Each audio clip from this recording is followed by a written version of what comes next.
नमस्कार साथियों, जय हिंद सभी को। इस वीडियो में हम बहुत ही इम्पोर्टेंट चीज़ के बारे में बात करेंगे कि लास्ट 75 डेज हम साइंस में ऐसा क्या कर सकते हैं कि हम मैक्सिमम स्कोर कर सकें। My strategy is for to crowd. एक वो लोग जिन्होंने अभी तक कुछ भी नहीं किया है, एक वो लोग जिन्होंने पहले अपना थ्योरी कंप्लीट कर लिया है, थोड़ा बहुत प्रैक्टिस भी कर ली है, बट अपकमिंग डेज में वो क्या कर सकते हैं। So the video is very important, please, है ना, वॉच इट कंप्लीटली। तो सबसे पहले मैं बात करता हूं कि जिन्होंने इसको क्या है कंप्लीट कर लिया है, that is last 75 days. My dear, 75 days is more than enough.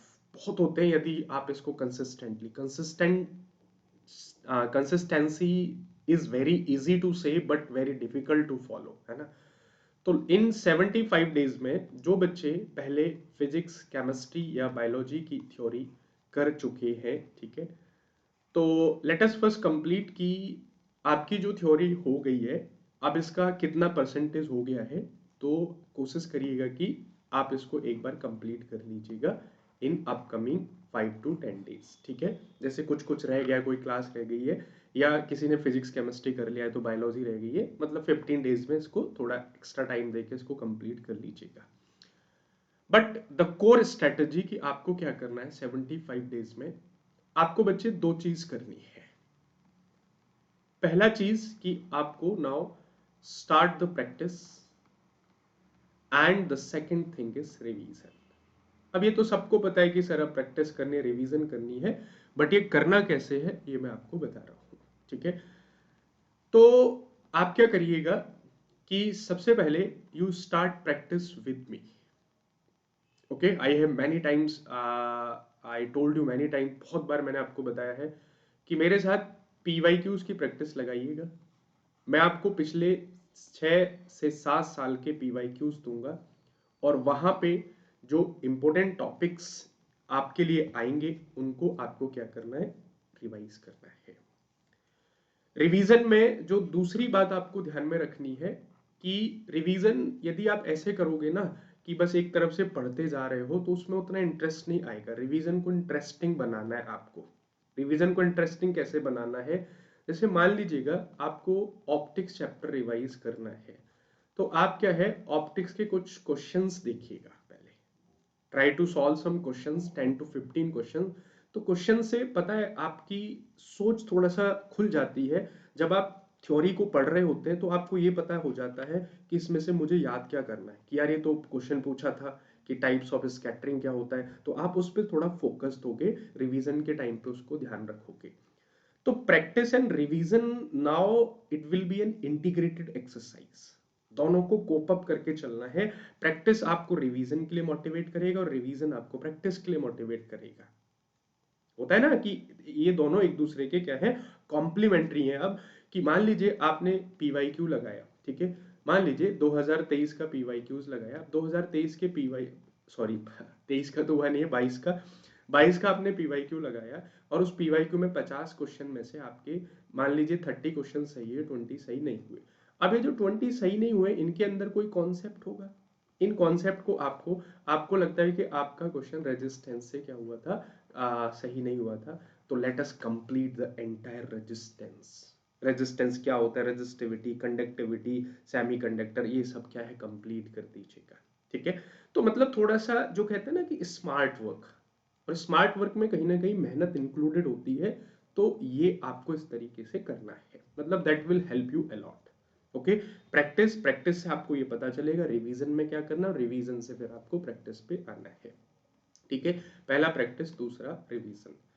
तीसरा है कि आपको जो करना है इन 75 डेज में, ठीक है, 75 डेज में, हालांकि मैं आपको फुल्ली प्रैक्टिस दूंगा, ठीक है। फुल्ली प्रैक्टिस का मतलब है कि आपको PYQs में कराऊंगा, PYQs के साथ साथ और भी क्वेश्चंस है।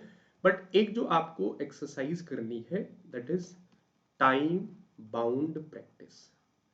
टाइम बाउंड प्रैक्टिस का मतलब है कि आपको बिल्कुल एग्जाम की तरह से प्रैक्टिस करनी है, और ये वीक में आप एक बार करिएगा। जैसे साइंस के लिए 50 क्वेश्चंस के लिए आप 50 मिनट डिसाइड कर लीजिएगा, ठीक है, और लेके बैठ जाइएगा। और देखिए इन 50 क्वेश्चंस में कोई भी पीवाईक्यूज उठा के इन 50 क्वेश्चंस में कितनी देर में आप कर पा रहे हो, है ना। मतलब ये आपको क्या है, दो तीन चीजें डेवलप करेगा। एक तो आपका टाइम मैनेजमेंट सुधरेगा, और ये दूसरे सब्जेक्ट में भी कर सकते हो। कभी आपका पेपर नहीं छूटेगा, कई बार बच्चों का पेपर छूट जाता है ना। आपका पेपर नहीं छूटेगा, टाइम बाउंड प्रैक्टिस होगी, आपकी गलतियां मिनिमाइज होंगी, मतलब बिल्कुल ओएमआर मैनर में, ओएमआर सीट पे बाकायदा आप करिएगा। तो ये 75 डेज में उन बच्चों को करना है जिन्होंने थ्योरी को कंप्लीट कर लिया है। अब आ जाती है हमारी दूसरे प्रकार की क्राउड, जिन्होंने थ्योरी अभी नहीं पढ़ी है। तो भाई देखो, ऐसा तुम्हारे लिए कोई, मेरे पास ऐसा कोई है ना सॉल्यूशन तो है नहीं जिसको मैं घोल के तुम्हें पिलाऊं। तो मेहनत तो तुम्हें भी करनी पड़ेगी, तुम्हें थोड़ी सी ज्यादा मेहनत करनी पड़ेगी, है ना। Something is better than nothing. तो 75 डेज में क्या है कि अभी तक आपने स्टार्ट नहीं किया है, तो थोड़ा सा टाइम अपना ज्यादा कर दीजिएगा, थोड़ा सा टाइम अपना ज्यादा कर दीजिएगा।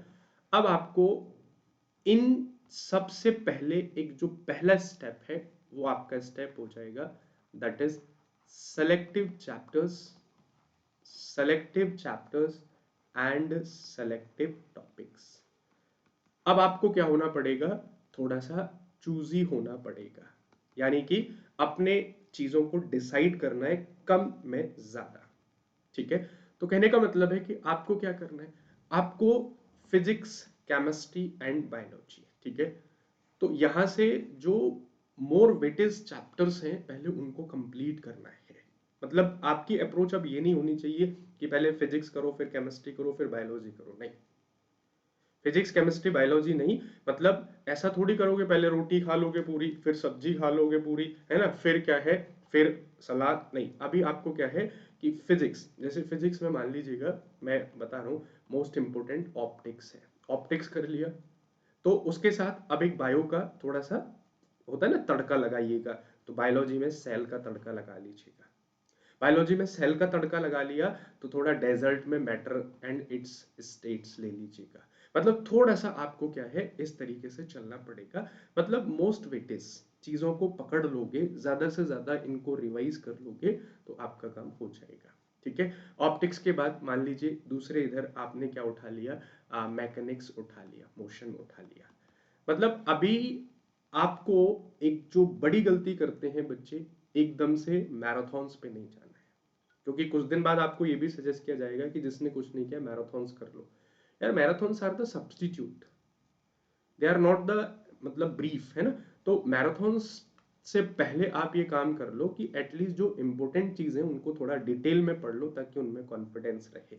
ऑप्टिक्स है, मैकेनिज्म है, साउंड है, ठीक है, इलेक्ट्रिसिटी है, इधर मैटर है, एटम है, एंड मैटर हो गया, एटम हो गया, उसके बाद केमिकल रिएक्शन है। ठीक है, क्योंकि मैराथन्स में कोई ऑक्सीडेशन नंबर आपको डिटेल में थोड़ी बताएगा, लेकिन उसके लिए थोड़ा पढ़ना पड़ेगा आपको। तो अभी आपके पास है 75 डेज में से आप 40 डेज अभी यूटिलाइज कर सकते हो, डेली 1-1.5 घंटा इसको देके। And rest of the strategy आपको यही करनी है कि that is join practice with me, PYQs और प्रैक्टिस मेरे साथ ज्वाइन कर लीजिएगा। ये प्रैक्टिस डेली होगी, मैंने बताया था 9:05 PM पे, रात को 9:05 से। ये स्पेशल क्लास अनअकैडमी पे और YouTube channel Gurukul defence Gurukul पे, ठीक है। इसको आप ज्वाइन कर लीजिएगा, बीच बीच में मैं बताता रहूंगा, इसको आप फॉलो कर लीजिएगा, ठीक है। So let's meet in the next video, है ना। आगे बात करता हूँ छोटे छोटे टॉपिक के ऊपर। एंड ये ऑफर भी है 31 Jan तक 20% ऑफ, जिसको आप यूज कर सकते हो। जय हिंद, जय भारत।